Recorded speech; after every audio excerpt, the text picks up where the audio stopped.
5, 4, 3, 2. Let's do it.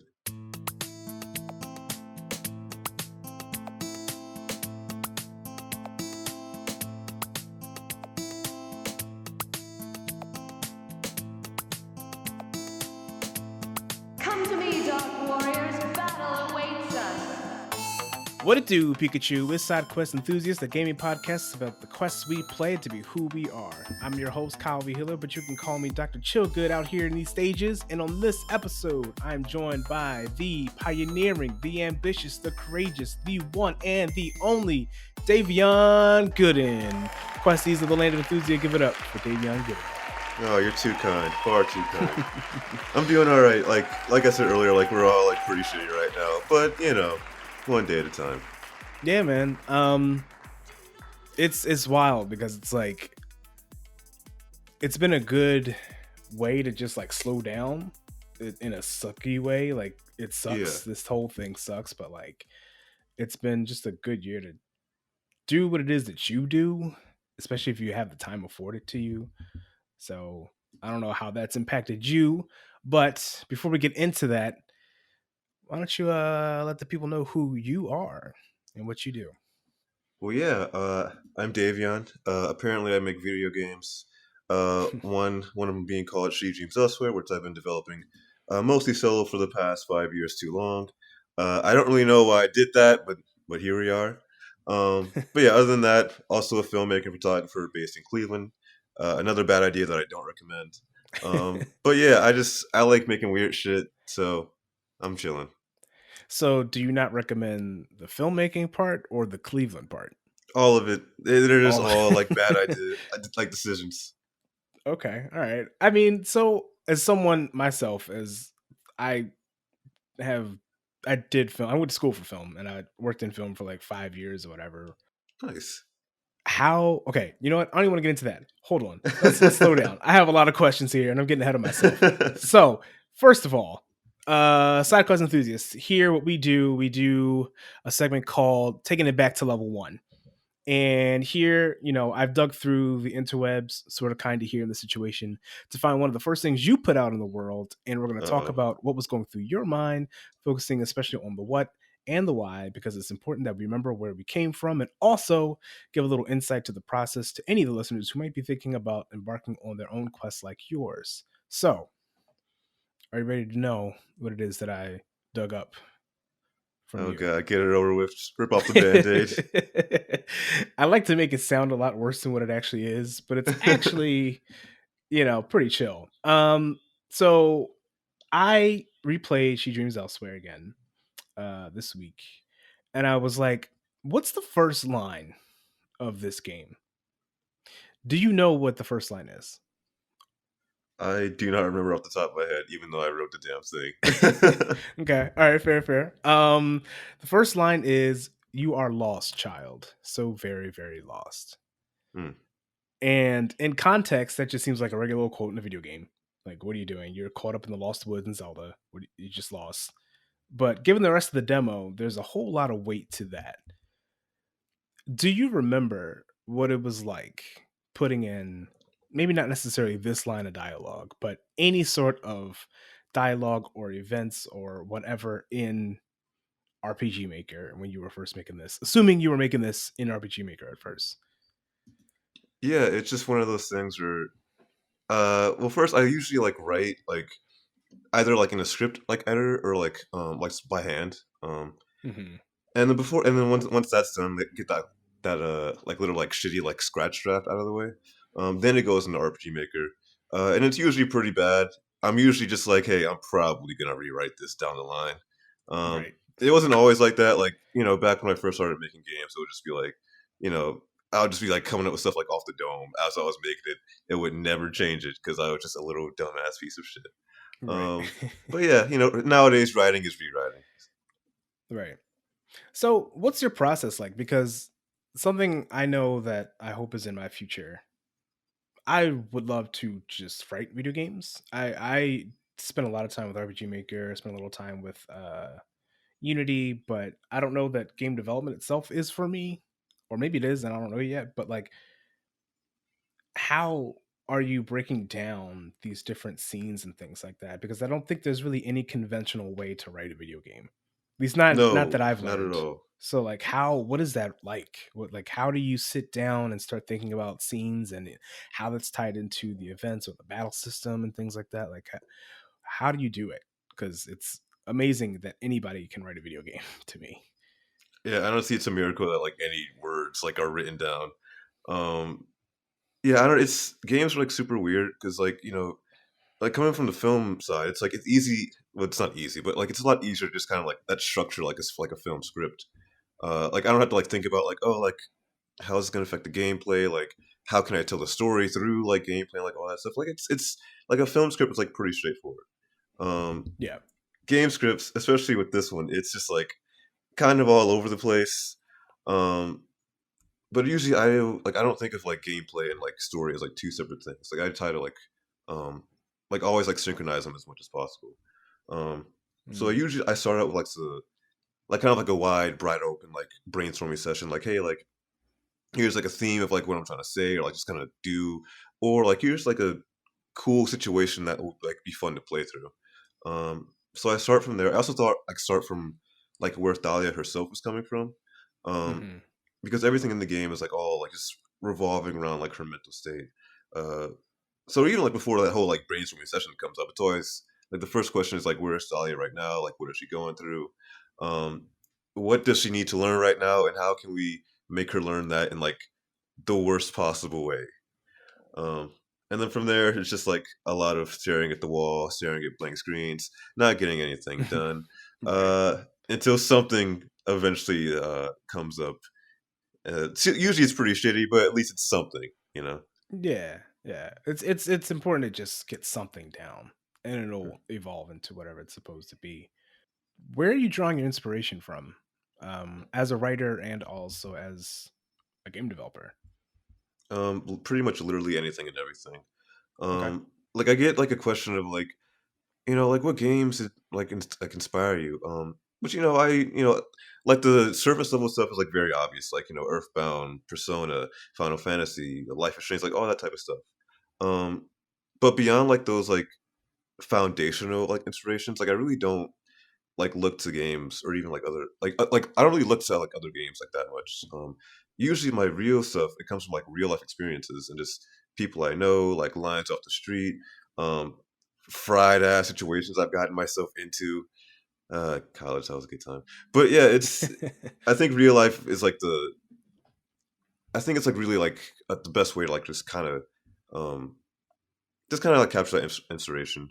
And just kind of it grounds it like that much more, if that makes sense. Yeah, absolutely. So then tell us about She Dreams Elsewhere. What's the story? What's the gameplay? Like what is it? Yeah, so basically you're playing as Thalia Sullivan and you are in a coma. You gotta find out how you got in a coma, find a way to wake up, confront your own inner nightmares, and just have like this horrible trippy experience the entire way. Um, yeah, it's a surreal adventure RPG.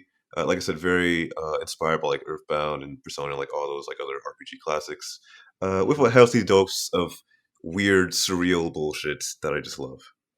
And that's dope because I think what's so special about this too, I think, I'm really feeling like it's drawing it's giving me vibes of like Silent Hill 2 and Undertale and Earthbound, like we said, a little bit Life is Strange as well.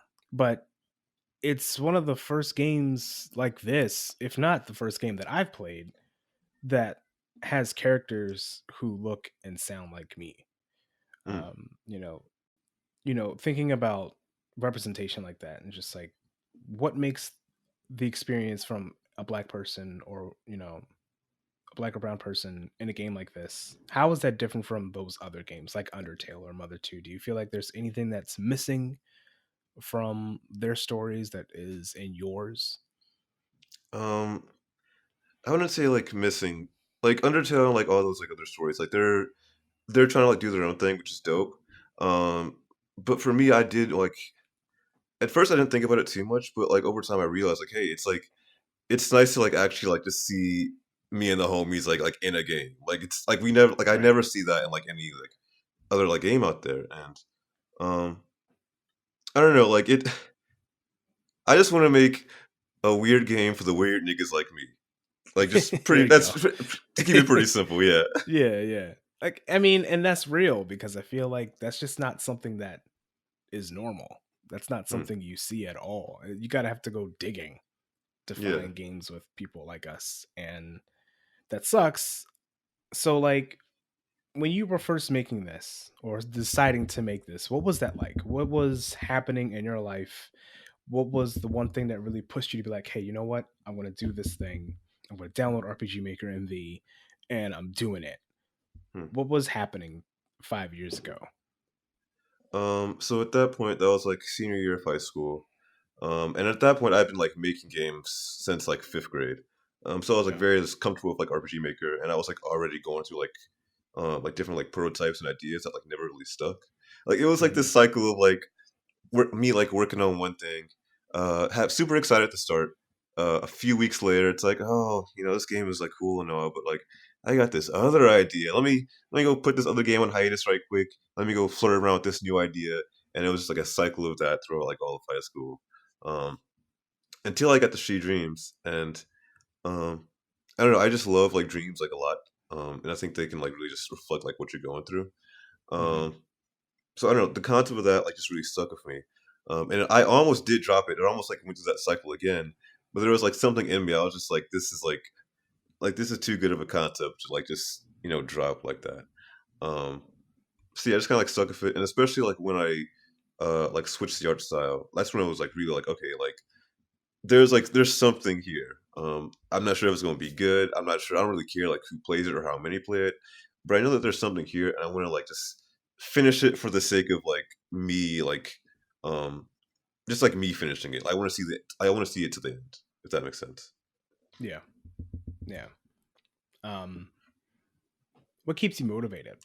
Because I know you were on Xbox's stream last week. I think it was, Yep, as of this recording on February 20th. it's a good time. Yeah, and it was a good stream too. I was lurking in the chat and like, what is as you know, I'm pretty sure there were probably points in this project where you were thinking, "Oh, it's going to come out this year," and then it got pushed back, and then this Don't get me year, and then started. pushed back. Like, I thought this game what's was gonna take 5 months, dude. right, right. So, like, how do you maintain that energy, especially when like something big like being featured on Xbox's Twitch stream, and having them play through it and get them to talk about it? Those moments are dope, but what do you do when those moments are, you know, they probably don't come nearly as often, especially since we don't really have cons anymore at this point. Like, what's R.I.P. yeah, right. Hopefully we can bring them back. But Hmm. yeah, like how do you stay motivated? Because it's hard to do a personal project like Hmm. this. Yeah, it can be like pretty tough sometimes, but it's I think first and foremost, like I just like being creative in like any format is just like the best way for me personally to express myself. Um, so just like being like having like that self fulfillment, that's always been like really important to me. And also just like loving the project. I love the artwork especially. And just seeing like all of that. Um, it keeps me going. It's that feeling of like I can't wait. It's like it sucks right now, but like I can't wait for people to like finally experience this. Because it kind of slaps. Or at least I Right. hope it does. But yeah, beyond that, just like It slaps y'all. it's all right. It's all right. It's all right. It's all right. But yeah, beyond that, like just friends too. Like I just, they're always like hyping me up, even though they hype me up a little bit too much. But it's dope. I like having that support. Yeah. And also a bit of spite too. That helps. I mean, with that in mind, having that support, I guess it's got to be important because you're the only one in your studio Severe. So Hmm. why do this independently? Like, are there things that it's holding you back, or do you feel like you just kind of wanted to take control in this in a certain way? What's sort of your decision behind that? Um, yeah, I don't know. I've always just been like a very like DIY, like independent type of person. Hmm. Um, and with games especially, like I love being able to do that. Even though I don't want to like do like another like solo dev project again, I do like I really enjoy like with filmmaking, it's like I love it, but you have to like, deal with like actors and crew and like, like all like the logistical challenges of like getting like even like a single scene like shot.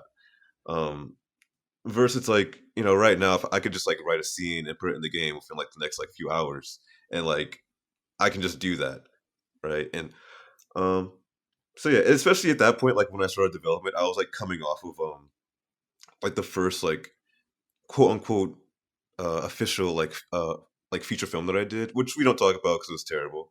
Um Okay. and with that whole experience, it was just like, oh man, these actors, like I still love them, like, but this is one of them. They were just like such a diva the entire time, and Oh, I've been it there. was so hard to deal with. And I'm like, I'm cool right now. Let me get a break. Yeah. Yeah. What's all right, so let's dwell on that for a second. What are how would you compare for yourself for filmmaking with game development, game making? What are some of the pros and cons of the two, and how do they relate, and how are they totally different? That's a good question. Uh, with games, at least in my weird ass situation, um, I can just like wake up whenever, like whatever time of day I want, especially nowadays with everything, and just roll out of bed, work, just do whatever I want, like just make whatever like weird shit that comes to mind, and also whatever I got planned. Um, versus like I was saying, film, it's just like it's such like a like curriculum like effort to like get like anything going in that.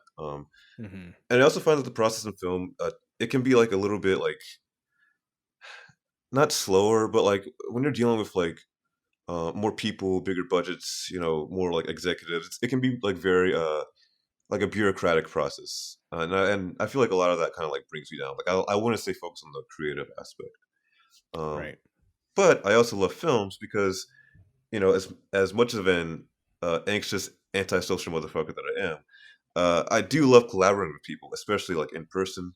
And I love the variety in films where like every day like you're doing like something different. Versus with games, I realized this during this entire year. I hate staring at screens, and I've been staring at screens all day just because like, how else am I going to make this game? Yeah, yeah. So yeah, I like the variety and just the people in films, the ones that are good. But with Hmm. games, I do like just the freedom.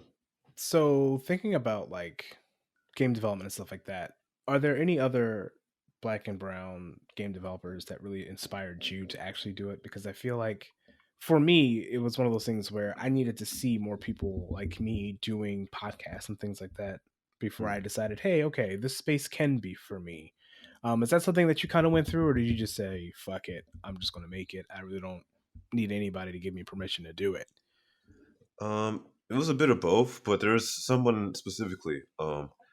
So here in Cleveland, we have a group called the Cleveland Game Devs. Okay. And one of the organizers is the homie Jared Huntley. Um, and I joined that group like way back in like 2013, I want to say. Hmm. Um, and like Jared, like he's just this like you come up to him, he's like the most like friendliest dude you ever meet. Like has like amazing dreads, like just such like a dope, like just chill like dude.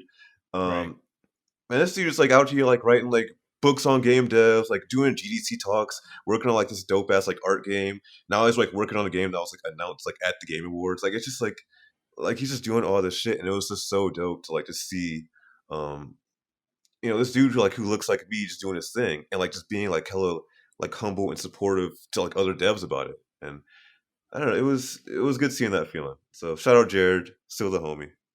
No, that's awesome because I feel like it's so important to have that support system and to have that glue, like that person Hmm. that's just kind of keeping all that together. Hmm. Um, Anything else people need to know about She Dreams Elsewhere before we take a break and pivot to the rest of the show? Oh god, it's coming one of these days. I promise. I swear. It'll be out PC, Mac, Xbox, Nintendo Switch. More announcements in the future. But fuck, I'm so tired, man. I just want to get this game out the door. I'm trying, y'all. Yeah, I feel that. I feel that. Cool. All right, y'all. Y'all heard it here. She Dreams Elsewhere is coming at some point soon. Can't wait to play that, but the demo is available. Go ahead and check that out on Steam and wishlist it now. We're gonna take If a you want, quick it's a break. free country. It's a free country and it's also a free download for the demo. True. So with that in mind, we're gonna take a quick break. When we come back, we're gonna do our speed run and also find out what Davion's rare candy might be. So, BRB, y'all.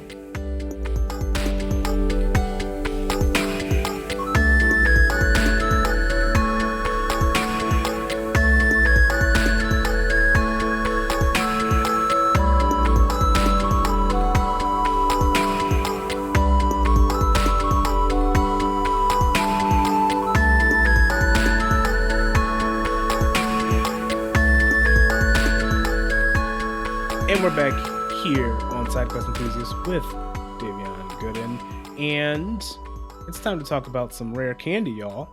You already know what it is. On this segment, we are gonna see with Davionne as he stumbled across a rare candy. His inner Pokemon is about to evolve, and it only needs one more level to do so. So if he takes this rare candy, it's time to evolve. Your inner trainer's like, "Yo, it's time to go." So, with that in mind, this rare candy is in your hand. It's pulled up on the menu. You're going to evolve. What is the next level for Davionne? Oh God, so many options, so many choices. The future is so bright. Uh, I wanna keep making weird creative shit, but also um I wanna like expand my skill set, like and just expand like my artistic abilities, I guess. Like in so I also did theater back in the day too, and one of our um I don't know, like lines or just like mission statements. Uh, it was like meet people where they are and then inspire them to like travel like past that point. And I want to like just keep doing that, just like keep like growing, keep like taking more risk, keep experimenting in like different mediums. Like I do want to like go back to film and TV after this game. Maybe make another game after this. Maybe do something in like the music realm because I love music. I just don't know how to make it, so that's kind of awkward. Um, but yeah, I want to keep making weird stuff and also empower others to make their own weird stuff too. So yeah, that's me. Oh, all right, cool, dope. So let's imagine also, bonus question here. You learned a new move, but now you have to get rid of one. Hmm. In the game of life, what move do you want to quote unquote forget? Damn, that's a toughie. So like just in life in general, or like just skills, or just It could be skills, it could be thoughts, it could be habits, hmm. it can be ideas, aspirations that you don't fuck with anymore. Hmm. Whatever I comes to mind.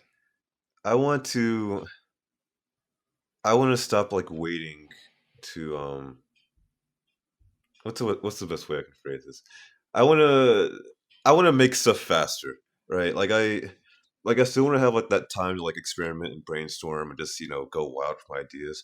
But I wanna like do that with like um smaller scopes, smaller timelines, and just I wanna like just make more stuff, but in a more like efficient way. Because I also tend to procrastinate a lot, which is like really bad. Right.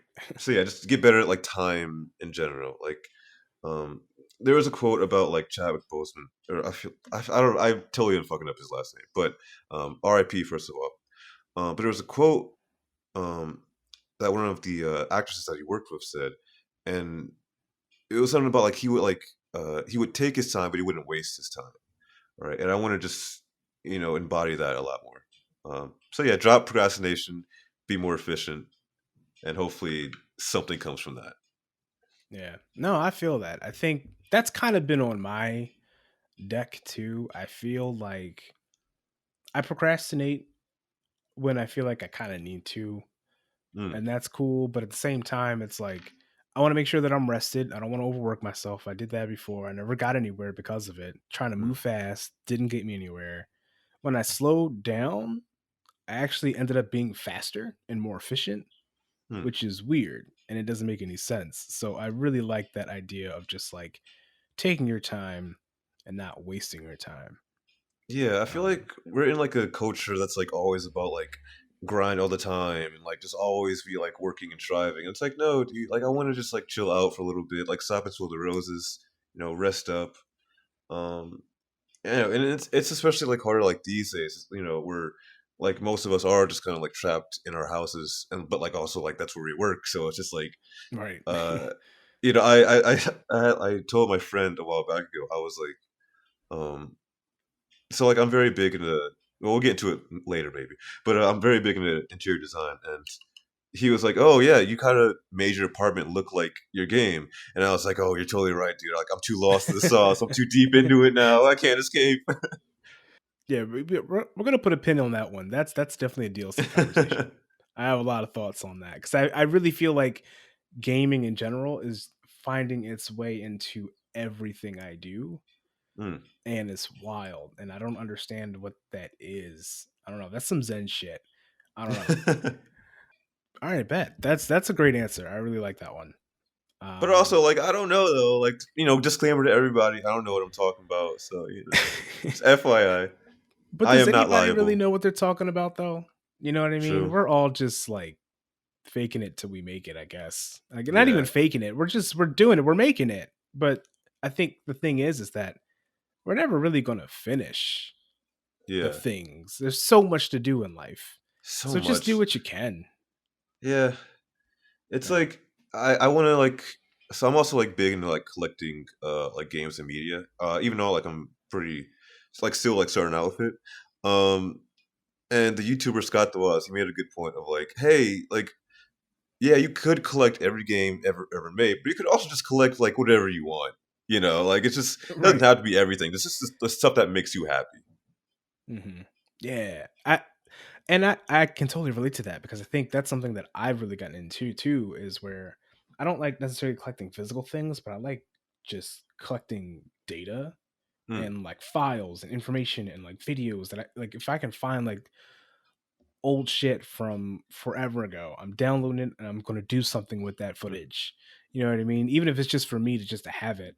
I think you should check out this one book called Otaku Spaces, and it Ooh, talks okay. about all these collectors in Japan who just like have all these different things they collect, whether it be manga or video games, or it could be like mecha that they built together, that they built themselves, or just a whole bunch of random stuff. And there's so many different stories behind why people were collecting or how they got into it.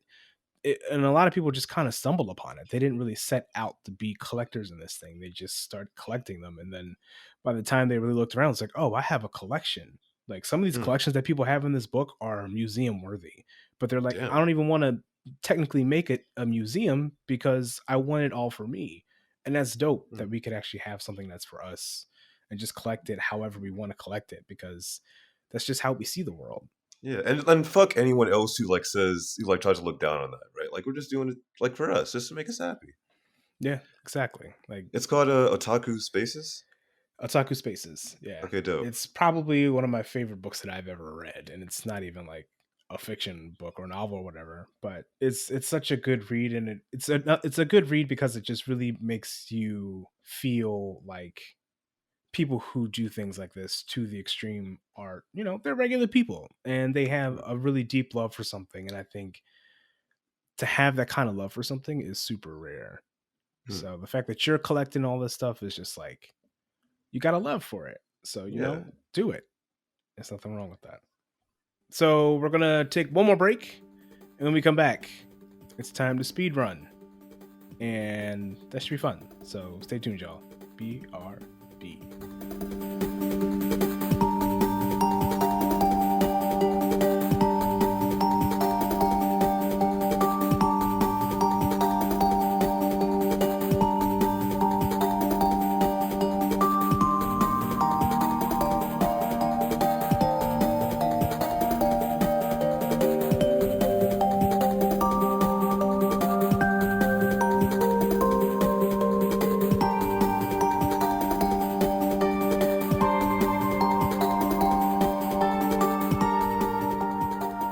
And here we are with the SideQuest Enthusiast speed run.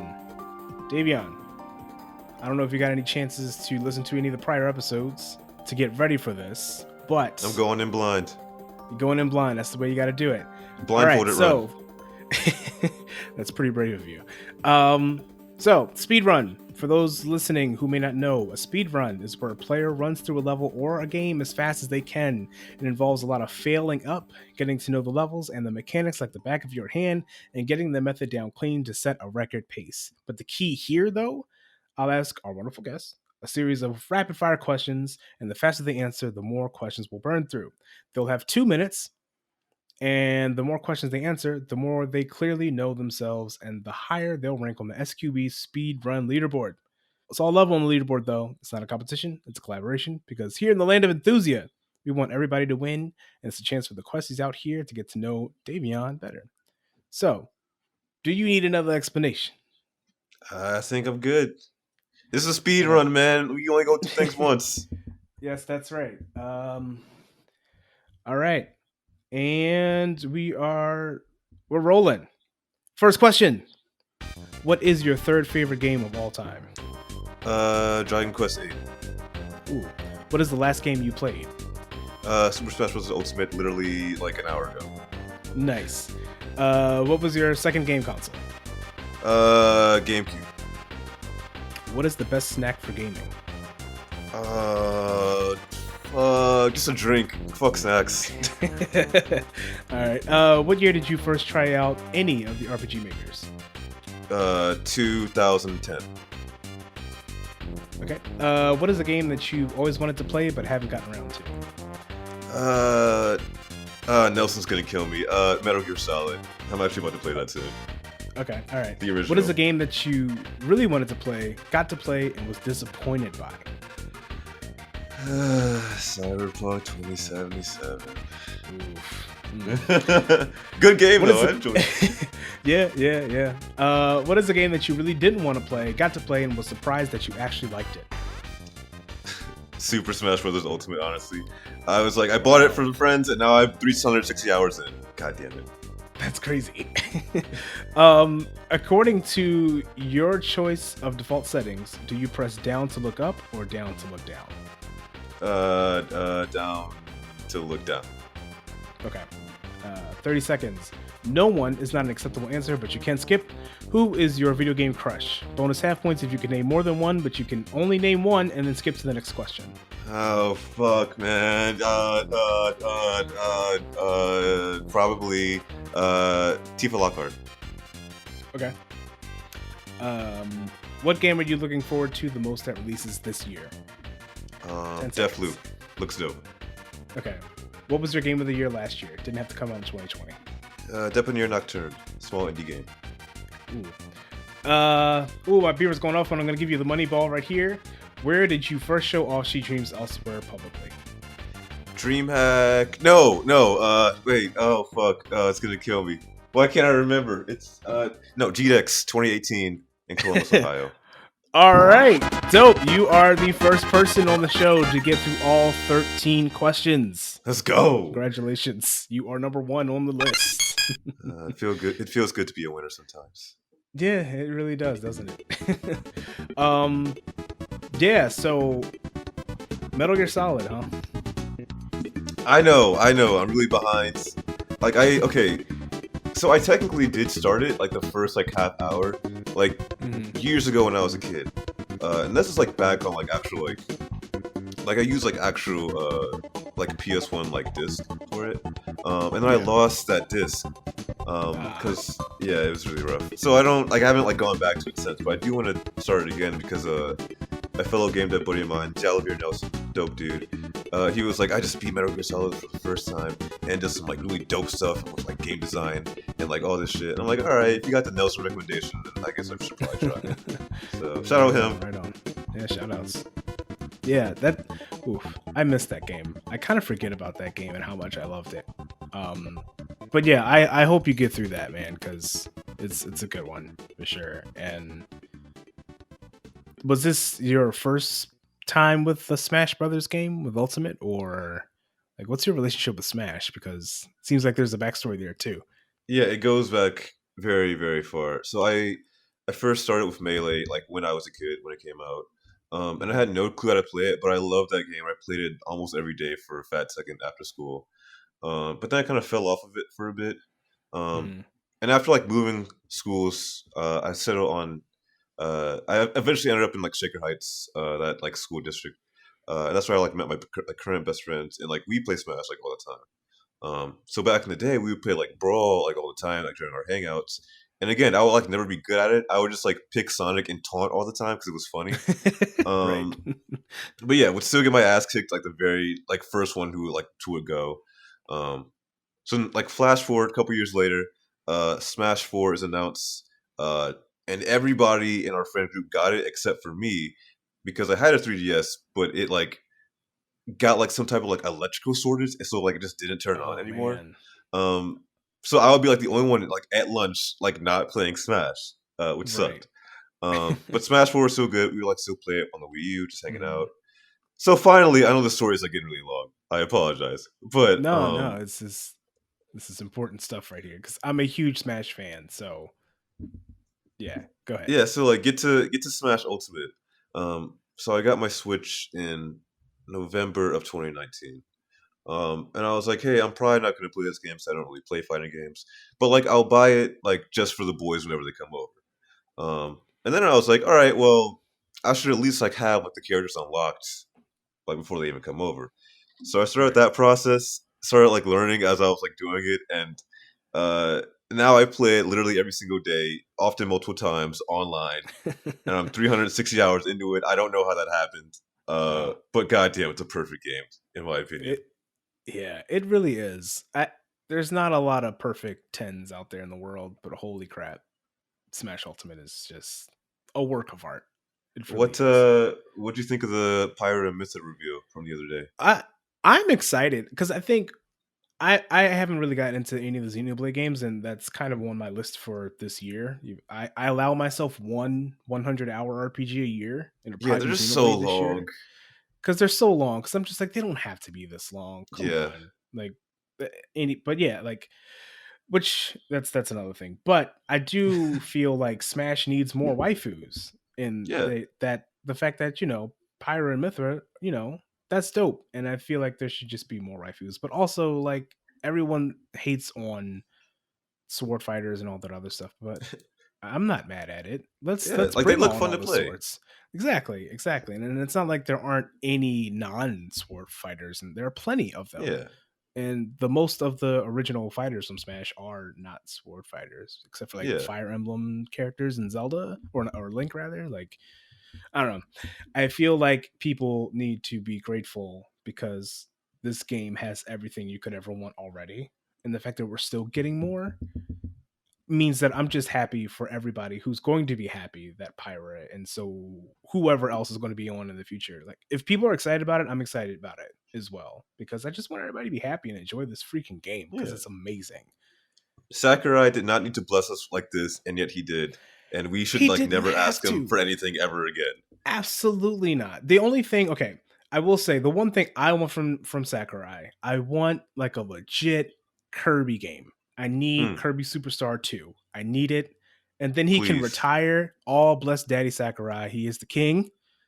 But, you know, I think people need to be a little bit more appreciative of what this thing is because what he's been able to pull off with this is absolutely remarkable. So he can do no wrong in my book. Min Yeah. Min, Steve, I don't care. I'm not going to use them, but I'm happy they're here. Hey, For Steve more is than that. fire though. Steve Loki is fire. Like I'm not going to even front on that. I feel like I'll probably play some Smash Brothers after this and then try out Steve again because all these DLC characters I haven't given enough love yet. Byleth is my main. I'm gonna be honest on that one. Okay. All right. Yeah. Oh man. Byleth is so good. They're such bullshit, but they're so good. Yeah. Yeah. I totally feel it. Everybody's got their gimmicks, but I think that just makes it more fun. I think people take Smash a little too seriously. It's weird, Yeah. but all right, y'all. But no, that's dope. I'm glad you're playing I just want Sora. Like, come on, Sakurai. At least give me that. I know we shouldn't ask for anything, but just come on, please. it. I I man, I don't think I could handle that. I'm not even really sure that I want it as badly, but I just think the excitement would be Sephiroth Cloud Joker level for sure. Hmm. Um Sephiroth had me and screaming straight up. yo, oh my god, I was on the floor. Yep, Just same. like I was like, no, they didn't. They did it. Sephiroth is in freaking Smash Brothers. And it was the first thing they showed at the Game Awards. I was like, I'm glad I was like on point with timing. So I'm like, they're not going to show anything in the beginning of the Game Awards. It's whatever. And then the first thing I was like, Sephiroth, not everyone's here. What are we talking about? Jeff Keighley, what are you talking about? And then Sephiroth, are you kidding me? One of the best nights of my life. Oh, so good. Yeah. So speaking of DLC, let's talk about the DLC of your life. Let's do it. So the inner game publisher in your life sees that you are on fire, which you are, and they want to make a DLC for the people to play. So this DLC is a way to define a side of you that people may see as obvious about you, or could be something you don't get to share often, but it's still you. What is the name of the DLC of your life? Super happy, fun, dope, interior design adventures. We're going full Animal Crossing, boys. That's the full title, by the way. All right, awesome. Y'all heard it here. That's. I'm really curious to know more about this interior design stuff. But before we jump into the DLC conversation, which will be available for our Patreon subscribers, Davionne, where can people find you? I am at Davionne Gooden, DAVIONNEGOODEN, whatever, just look it up. I am on there on Twitter, Instagram, TikTok as well. And for the game itself, you can find it at Studio Xavier. Also on Twitter and Instagram, and soon on TikTok. Wish us the game. Shout it out if you can, if you want to. It's a free country. You do you. I don't really care. And also just drink some water. That's important too. Yeah, stay hydrated, y'all. For real. As a matter of fact, I should probably take my own advice because I have not drank any water yet today. That's what I'm saying. So, I will say though, I have this app that I track how much water I'm drinking, and I'm like on a 14-day streak. So I've been good, but nice. I haven't started off strong today. So I need to get on that. Slacking. I know. I'm trying to be a better human. Everyone, go show Davionne some love. As for us, you can follow SideQuest Enthusiast on Twitter, Instagram, and Twitch at SQEcast. Episodes of the podcast are live on Spotify, Apple Podcasts, Google Podcasts, and YouTube every other Friday. Catch our streams on Wednesday nights. Still trying to see when a good second day is to stream because life is crazy, so stay tuned for that. Might be Mondays, but peep game on our website as well, sidequestenthusiast.com or sqecast.com if you don't feel like typing all that out.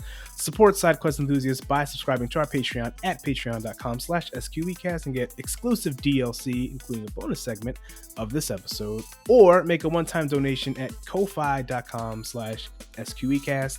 That's ko-fi.com/sqecast. Every dollar goes a long way to helping keep this show alive and elevate voices in the gaming space. May the goddess smile upon you. Thank you, Davionne, for coming through. Thank you for having me. It was a pleasure. Indeed. And remember, say thank you in advance for what's already yours.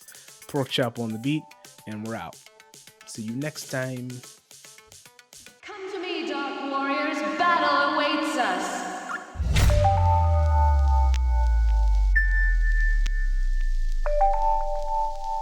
Pork chop on the beat.